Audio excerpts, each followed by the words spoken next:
Why would God make people gay in the first place?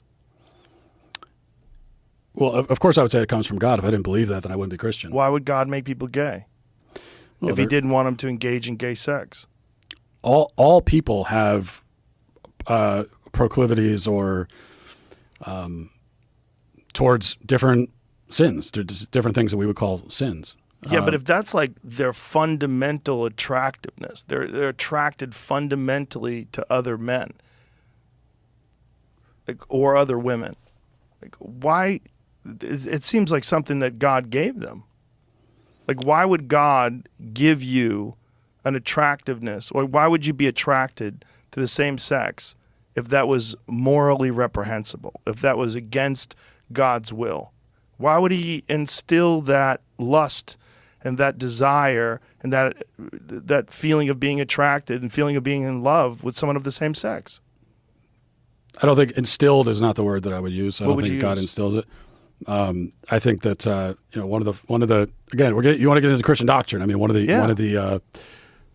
of the basic elements of Christian doctrine is that we're a fallen species, and so there are many things that come out of our kind of fallen human nature, and we all have, like I said, we all have proclivities towards sin, and no one's going to live a perfect life, To live a moral Christian life is really difficult. It requires a lot of sacrifice, no matter who you are. And that's it. I mean, it's. Have you wrestled with these thoughts before? Have you had these kind of conversations and really like? Sure, absolutely. Tried to figure out why would God create gay people? Do you think that God has created gay people, or do you think they have a choice? God has created all people, so every person that's gay was created by God, of course. Where exactly does that proclivity come from? Like I said, I don't know exactly. I mean, to say that someone's born gay, I have issues with that go beyond theology, because now you're talking about, if you're born with any sexual proclivity, then that means that we're talking about like gay infants and so on. And right, but don't you think people are born straight? That some people are born straight? Were you born straight?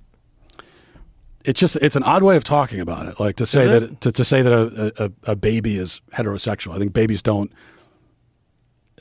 have a sexuality in that sense. That's something but eventually they will develop a sexuality, and a small percentage of them will be homosexual, and that's always been been documented. It's natural.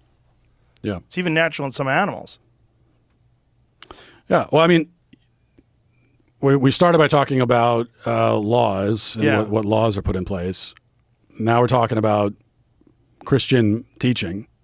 But don't you think that Christianity has I don't deny that Christianity has a challenging sexual moral code, but we're also, I'm not suggesting that the Christian sexual morality should be codified into law.